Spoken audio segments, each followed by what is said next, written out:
Ассалаумағалейкум ағайын, қалайсыздар? Қал жағдайларыңыз қалай, жақсы ма?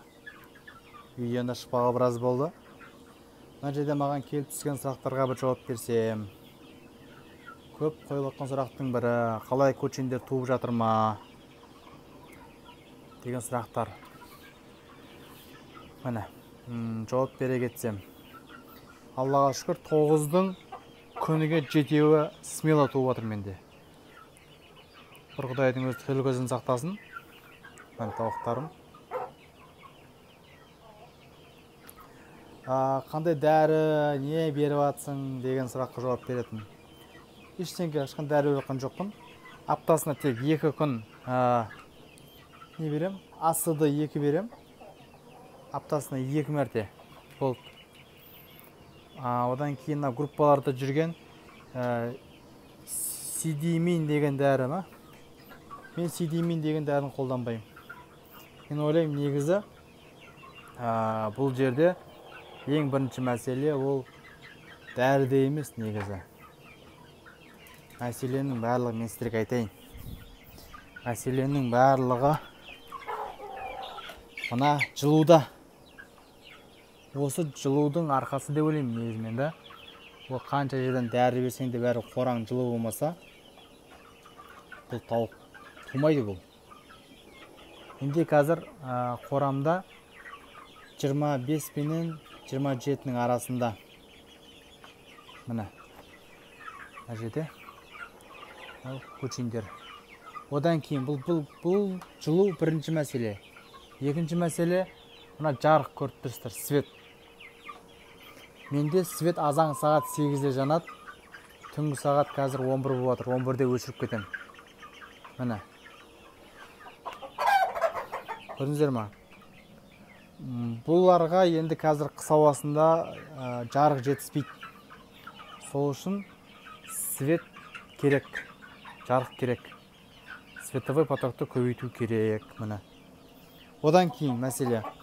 Мен мына жерді көріп тұрсаңыздар, қазір корм жатыр. Комбикорм. Осылай кешке қарай көбірек берем. Осыны азанға дейін қазір жеп шығады қазір. Түнде қарны ашады, басқасы бар. Міне осыны жеп шығады, тауысады. Негізі менде Аллаға шүкір жарық бар, жылу бар. Осылай кормды кешке қарай көп берем, чтобы тауық түніменен жұмыртқа байлап шығады. Мен алдында айтайын сіздерге, рябушка дегенді де бердім. В общем, ол темалар ешқайсы өтпеді. Алдын жылу жоқ кезде. Міне, сол үшін сіздерге айтайын, бірінші қораның жылуы. Ол ешқандай препараттың дымда қатысы жоқ бұл жерде. Менде Аллаға шүкір 9-дың 7-еуі смело туады, кей кезде 8 туады. Мысалға да. Ешқандай не жоқ. Құйрықтарым бар, пешке өртеніп кеткен ғой. Мән бермеңіздер ғой, өседі ғой. Дұрыс тауықтың видін қортады да, айтпесем. Нормальный. Одан кейін мына жылудан тауықтарың биттеп кетпей ма, кенелеп кетпей ма деген сұраққа тағы жауап беріп кетейін.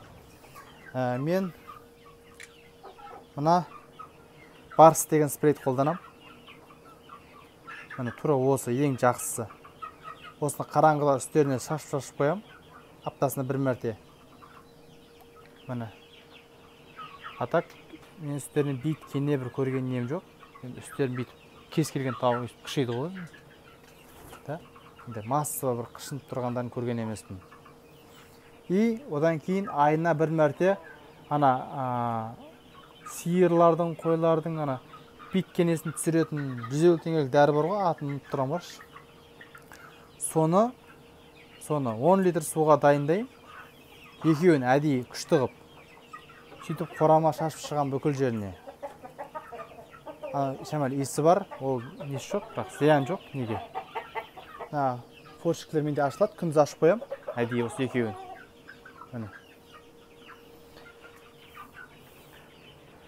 Міне ағайын. Жалпы енді осы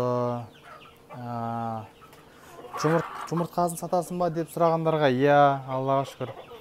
Қазір қыс ауасында 150 теңгеден беріп жатыр ағайын, көченнің жұмыртқаларын. Қазір 27 декабрьге дейін запись бар. 27-сіне ары қарай жазылам деушілер болса, описанияға контактымды қалдырам. Хабарлассаңыздар болады, жан-жағын салып жіберемін. Бір апта жинаймын, бір аптада 40 пенен 55 жұмыртқаның арасында жиналады. В общем, қалай бұл? Негізі күніге 7 туып атса, ол көп болу керек қой. Бұлар сындырып алады. Күн неге бір кемі біреу, кейде екеу тесіп қойған жұмыртқалар алам. Сындырып қояды жұмыртқаларын. Міне аплод жағынан әлі ешкім жауап жасап жатқан жоқ, нормально. 80% железно бар аплоды. Менде 3 қораз бір-бірінен қызған баса береді ғой. Одан аплод болмаса білмеймін енді. Мына ағайын. Так, Таняға қалып кетті айтпаған. Негіз бұларға мен құрама жем жасап беріп жүргем. Мынандай жаңа көрсеткен жемді ара арасында берем. И ара арасында не бар? Пуринаның старты бар. Пуринаның стартын арасында беріп тұрам, майда балапанға беріп жүрген кезім. Вот. Сонымен не жоқ, ешқандай жаңағыдай қосымша мясо косны, рыба косны дегендер қазір вообще бермеймін. Міне. Ана неде алып жүрген мына несушка дегеннің ішінде бәрі бар ошым. Қосымша ештеңе керек жоқ жалпы.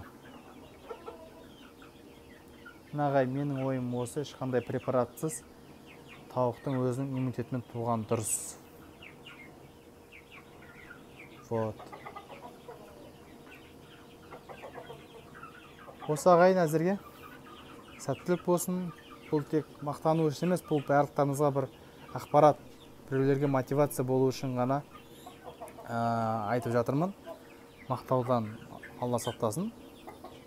Бұл жерде жаңағыдай сұрап жатқан кісілер бар. Одан айтпақшы, бір кісілер жазады, менде 30 тауық бар, көшейін, бірақ екеу туады дейді. Біреу жазған, есімде 15 тауығым бар, бірақ 9 ай болды, әлі тумады дейді. Біреулер вообще 9 ай болған, тауықтар вообще тумаған. Және біреулер туып жүріп тумай қалғандар бар. Міне.